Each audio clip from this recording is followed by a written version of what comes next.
Yo, what's up guys, it's your boy Anizi, back with another what if.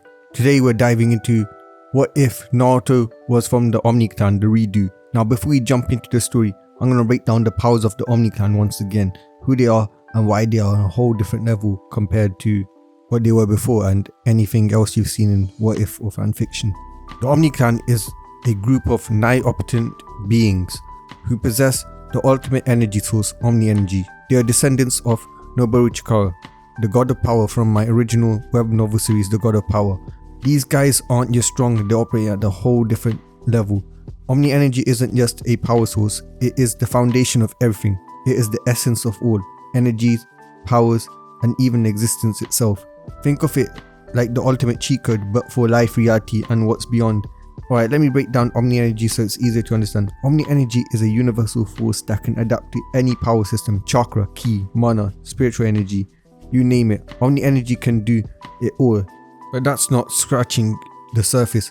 Here's why it's insane. Omni energy can grant its users all types of manipulations, meaning they have control over absolute everything: reality warping, time manipulation, causality manipulation, law manipulation, conceptual manipulation, you name it, anything. Anything that could be imagined, it can be done thanks to Omni energy. Their omnipresence, which allowed them to exist everywhere and nowhere simultaneously. Of course, Naruto needs to train to unlock this because he would just be using like Omni energy at level 1 stage. They also have omniscience, meaning they know everything, every thought, every action, every jutsu, every tactics across all of existence and time. So they can know all of the moves you would make, not just in this timeline, but in other timelines, even in timelines where stuff has not happened or stuff that could have happened. They will know everything. Now I'll give you the powers and the applications that Naruto have thanks to having Omni energy. They have all absolute powers, which are just pinnacles of control, absolute freedom, invincibility, and mastery over all concepts and rules. He wields all creation powers along with his clan, allowing the Omni clan to create anything from nothing, whether it's entire universes or the tiniest of atoms. On the flip side, they have all destruction powers as well, enabling them to destroy anything and everything, including abstract concepts like time or reality. They can harness all light and dark powers, using the forces of good and evil, light and darkness, in perfect balance or chaos. With all cosmic powers, they operate on boundless levels of power, not just outerversal, hyperversal, or even multiversal. They can control galaxies, they can create higher dimensions, infinite amount of them, each higher than the last, even create realms that are above all concepts, including above the concepts of space and time. And they have more than that, but I'm gonna say this, he also has control over all of life and death powers. They can achieve mastery over creation and destruction of life. They can resurrect others infinitely or erase them permanently by erasing their concept, which means that they can erase the very idea behind their existence. And if there's no idea, that means they don't exist. Any action they took doesn't exist. If, let's just say, Naruto erased Mabuki Horano, well, Sakura still exists, unfortunately, but should be an aberration, should be like a time remnant from the Flash. There was no Mabuki Horano in history or that ever existed, so she'll just be like considered a science baby, a lab baby. The scope of the abilities of the Omni clan goes deeper with full physical mastery, meaning that they can control physical elements down to the molecular level and atomic levels. Their strength, speed, durability are limited. Dimensional control lets them warp and create and manipulate dimensions that are even above all concepts, traveling between them effortlessly. Time manipulation gives them control over all of time, allowing them to stop, rewind, accelerate, or loop it infinitely. Conceptual manipulation allows them to alter or embody abstract ideas like destiny, logic, and even existence itself. And with full metaphysical mastery, they operate on a level beyond physical reality, influencing the fundamental laws of existence. Their special abilities make them even more terrifying. Reality warping means that they can change the rules of the universe and do anything, manifest any thoughts. Physics, logic, and nature bend to the will. They also have a special ability called Omni Lock, which allows them to exist outside the bounds of space, time, and anything really, making them untouchable by anything in existence, or even stuff that doesn't exist, or even stuff that are yet to exist. Absolute change lets them transform into anything, no matter how impossible it seems. Absolute fusion allows them to combine any entities, concepts, or powers into a single unified form. And absolute resurrection allows them to bring anyone and anything, even if it was erased from existence, back. Now imagine Naruto as a member of this clan. Instead of his chakra, Naruto would be born with Omni energy, the power source of being Nobuo Chikara's descendant, allowing him to do anything and everything he wants. Imagine a Rasengan that would now be Omniversal Plus level, destroying anything and everything in existence. Shadow clones, each clone will be an indestructible being with the same powers as him. Even his stamina would be infinite because Omni energy doesn't run out. Naruto wouldn't just be powerful, he'd be unstoppable. Imagine him rewriting reality, reshaping history, and protecting all he cares about while destroying everybody who messed with him. The possibilities are endless. But anyways, let's get into the next part. Since Naruto is the descendant of Nobuo Chikara, the god of power, and a member of the Omni clan, Naruto possesses a diluted version of Nobuo Chikara's eyes. These are known as the Gensogan, an evolved form of the legendary Chikara clan's visual prowess. While they're not the endgame version of these eyes that Nobuo has, which I won't spoil since my web novel hasn't reached that point yet, they're still incredibly powerful and could grant users some of the most insane abilities in existence. The Gensogan comes with 3 stages of mastery, like the Sharingan. Well, the Sharingan has the Mangekyo variant, but let's just say that would even match what I'm about to say.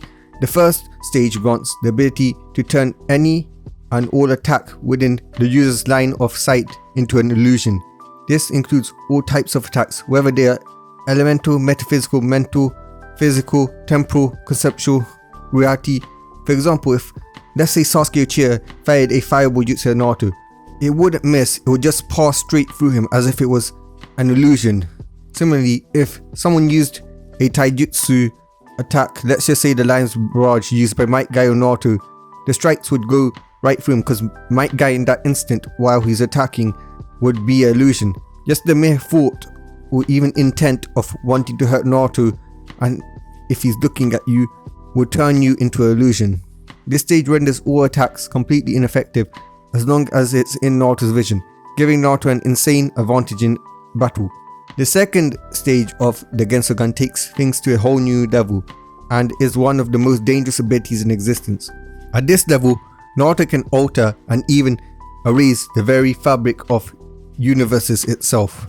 Anything within his line of sight can be manipulated and turned into illusions, including abstract concepts like time, space, life, death, reality, existence itself. Once it is caught in Naruto's sight, it completely loses the essence of across all dimensions, both conceivable and inconceivable. It's as if that thing never existed, erased from the fabric of reality. Imagine Naruto looking at an enemy and simply deciding they no longer exist. They won't just be erased over here, they'll be erased in every single aspect of existence, including any other universe, including canon itself. Then there's the third and final stage of the Gensogan. This is called the solid illusion states. In this, Naruto and the Omni clan users of the Gensogan can create illusions that are solid, that can interact with the physical world directly. They are no longer intangible tricks of the mind, they become tangible, real entities that can cause actual harm. These solid illusions are capable of inflicting real pain, damage on opponents that can be dangerous. They can even sustain damage themselves, making them functionally indistinguishable from reality. What makes solid illusion even more remarkable is the ability to bring imagination to life. If Naruto willed it, his illusions could be sentient, acting independently with their own will. For example, he could create a solid illusion of Kurama, and this illusion of Kurama would fight alongside him as though it was the real living creature. Of course, the sentience of these illusions are entirely up to the user, so Naruto would maintain full control over them at times. Additionally, Naruto can toggle the tangibility off and on, switching between them, make it solid and intangible, allowing him to protect them from harm or even confuse his enemies. Now let's dive into the backstory of the Omni clan and how they came to be. The story begins in my novel, my personal web novel series, The God of Power. Its protagonist, Nobuo Chikara, the first and only being capable of using pure neutral Omni energy.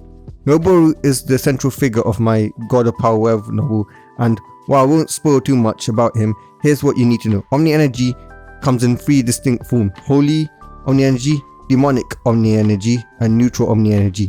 The purest form of holy Omni energy is diluted by the essence of everything good, pure, and holy. It is aligned with the concepts of righteousness, light, and moral virtue. On the other hand, demonic Omni energy is the opposite, formed from the Omni energy infused with greed, darkness, and evil. These Omni energies are tied to dualism, representing the cycles of good and bad. But then there's neutral Omni energy, which is something entirely different. Unlike others, neutral Omni energy transcends dualism. It's not bound by the concepts of good or evil, light or darkness, or any type of concept. This energy is unique to Noboru, making him the only being capable of achieving true omnipotence. He exists above all systems, all hierarchies, and is considered the ultimate being. Noboru eventually marries Ayami Akatsuki, his first main wife, and they have children. These children inherit fragments of their father's incredible power and basically form the Omni clan, a sub-branch of the Chikara clan. Here's the details of what you need to know. Noboru's descendants are immensely powerful, but are nowhere near the levels of Noboru. Naruto, as one of these descendants, will have holy Omni energy, representing his pure-hearted nature. However, as he grows, because of him having Kurama inside of him and the pain and basically everything he experiences from the village, he will develop his dark side, which will be the first time in history that any Omni clan member has had 2 types of Omni energy, which will allow him access to both good from Naruto and then negative Omni energy, aka demonic Omni energy, from Yami Naruto. This duality will make him a rare and powerful member of the Omni clan, allowing him to wield both types of energy. While he won't be as powerful as Noboru, who transcends it, he will be the closest being to being the perfect Omni energy user after Noboru Chikara. Noboru's children, the Omni clan members, are the beings that create entire fictions and universes, serving as the architects of countless worlds. These include the Naruto universe, along with many other fandom fictions such as Marvel, DC, Chulufu Mythos, SCP Foundation, World of Darkness, Dragon Ball, One Piece, Reincarnated Slime, and others. Essentially, all the fiction you can think of was birthed by the creativity of Noboru's descendants. What's fascinating is any omnipotent beings in these fictions, such as the one above all, the presence from DC, Yog-Sothoth from Chufu Mythos, and as well as SCP-3812 Anomaly, are mere illusions of omnipotence. They appear godlike within the universe, but they don't even hold a candle to the Omni clan members, who are 9 omnipotent beings, let alone Noboru. Comparing them is like comparing fireworks to a sun.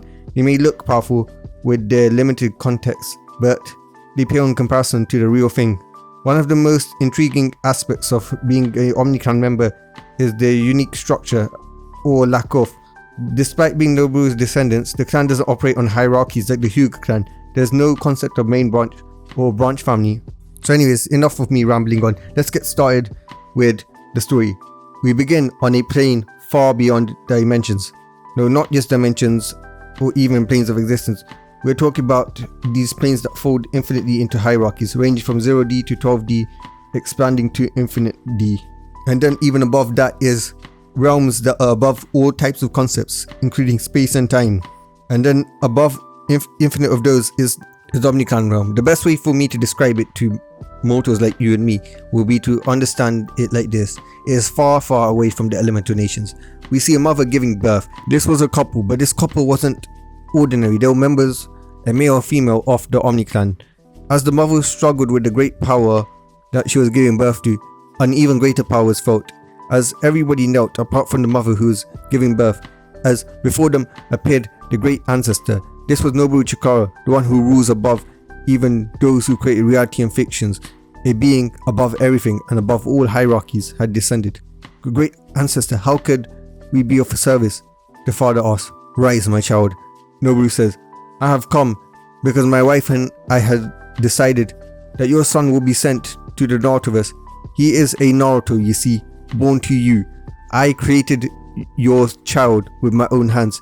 To see him take the place of Naruto. Or he is Naruto, but unlike the ones made in your fiction, he is an actual Naruto from the Omni clan. As you say, my lord, it will be done, the father replied, not even questioning the command of the great ancestor. I will not lie, my child. This Naruto will be sent to a dark Naruto universe, a different type of neglected Naruto verse. There is a reason, but I can see from your face you do not care, as long as it serves the clan. That is right, my lord. I do not care. I shall explain it either way.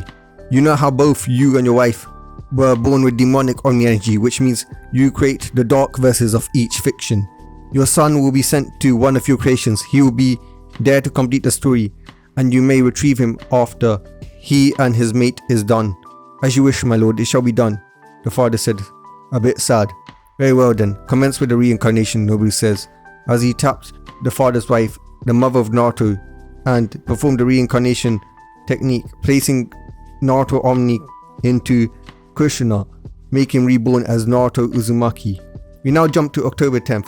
Kushina was giving birth to triplets. As soon as she was done, Obito attacked, trying to take Naruto, but was flung back.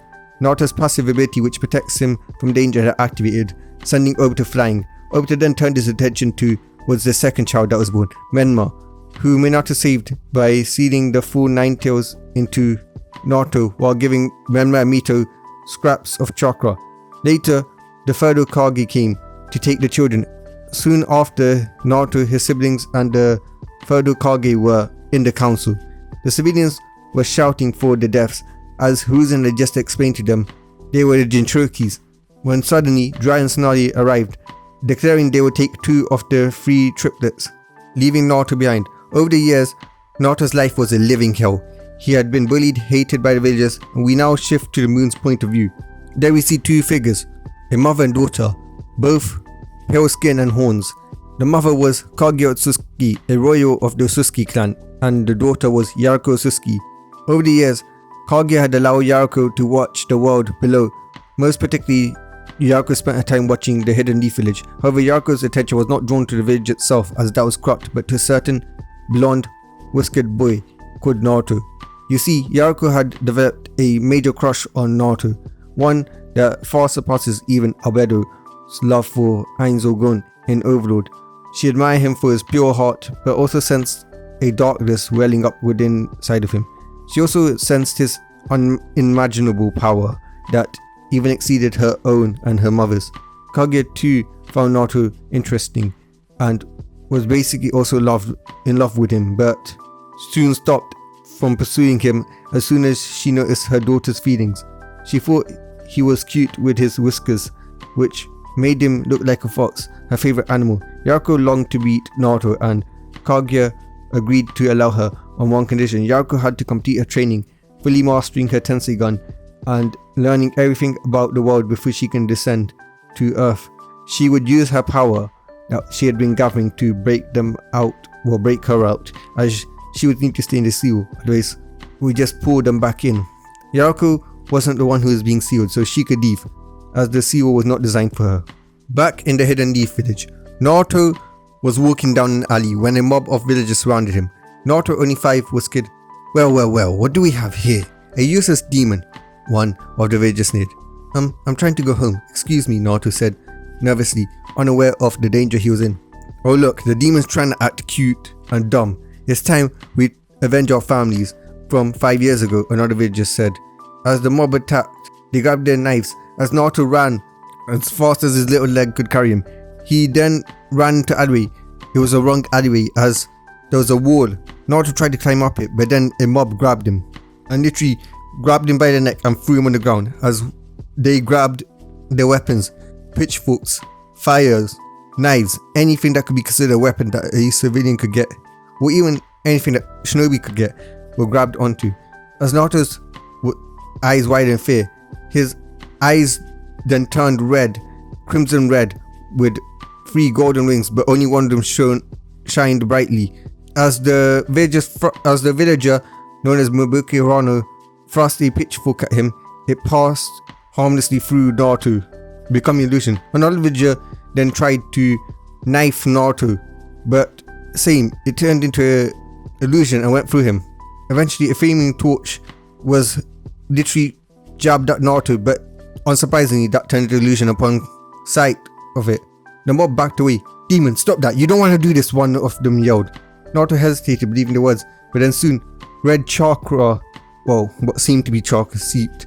Without realizing it, Naruto slashed the air, releasing a wave of existence-erasing energy. With a scream, the villagers were no more. Their concepts, that very idea behind their existence, was obliterated. Not even the Edo Tensei could bring them back. As they were no longer alive, they no longer existed. Only Naruto could restore them. Naruto was exhausted as he collapsed. His eyes returned to normal. On the moon, Yariko and Kaguya watched amazed. "Whoa," Kaguya said, as a 5-year-old had just erased villagers from existence like nothing and had powerful eyes that turned their attacks into illusions. Yariko nodded, smiling. Her Naruto-kun was incredible. "He's really amazing, Mom. You see?" she said, totally fangirling, as Kaguya replied, "Yes, I do. He'll make the perfect mate for you, wouldn't he?" As then Yariko agreed, saying she couldn't wait to meet him.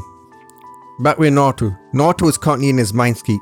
He woke up in front of a huge metal pipe, as then he heard a loud growl. As for some reason he wasn't scared, he made his way, following the echoes of the growl, towards a giant massive cage. This was Kurama's cage.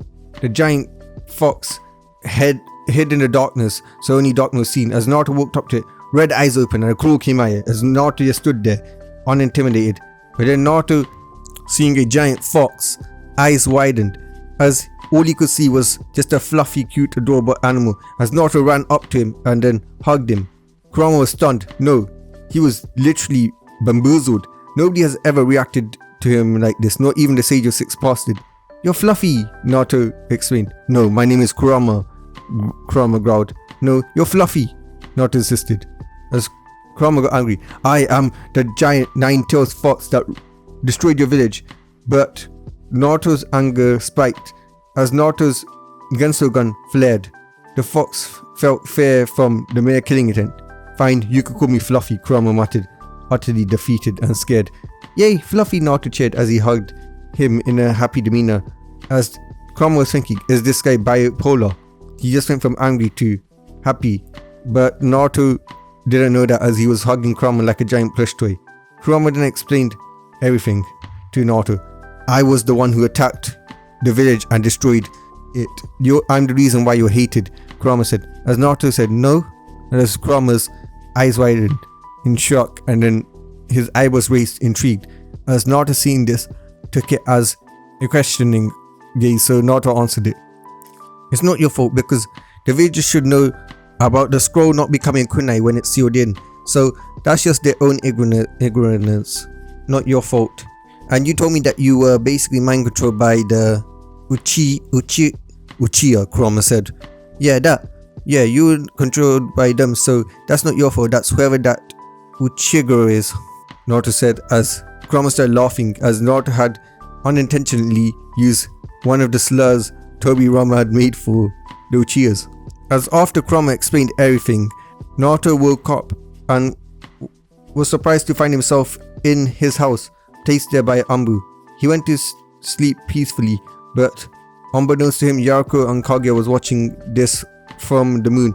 Yariko was squealing at watching the interaction between Naruto and Kurama, seeing basically a little fox hugging a big fox. That's what she pictured in her head.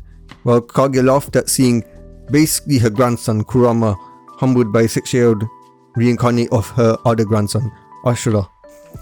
Now let me take a few minutes to explain how Naruto stole Ashura in this. Well, it's simple.